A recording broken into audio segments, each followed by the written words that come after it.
Mufasa the Lion King is, of course, the prequel to the animated and live-action remake of The Lion King, and tells the story of the rise of Mufasa into where we meet him in the Lion King movies. And it is computer-generated, and it's okay. I will say that the CGI is top notch. It is now there are some times, you're like, okay, this is super close to realistic, but there are some times you can just feel it's not, but it's about as close as you can get.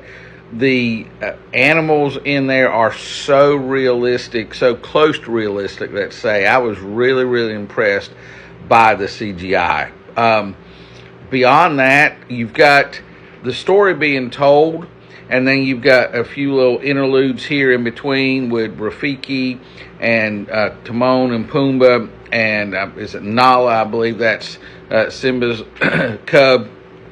And those just didn't really work. A lot of it was trying to be humor with Timon and Pumbaa and kind of, I guess, breaking the movie up from some of the seriousness and giving some comedic relief, but it was not funny to me. I would have rather them just thrown those out.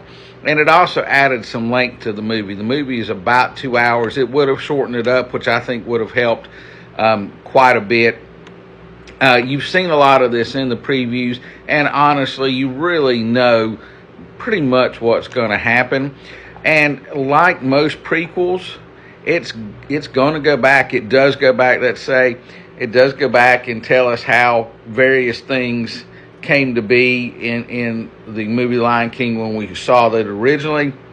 But especially when it gets near the end, there are some things that we didn't have to know how these things happened. And I thought, okay, now we're really reaching for Easter eggs and they're trying to appease the fans. I thought some of it was just super, super silly in that aspect and totally, totally unnecessary. So, again, not horrible. Could have been stronger in areas. The humor to me didn't really work. The CGI was really, really top of the line. It is cool to see on a big screen. So I would suggest that, but, probably go to the matinee instead of the evening version of that. So I'm going to give Mufasa the Lion King 3 out of 5 stars.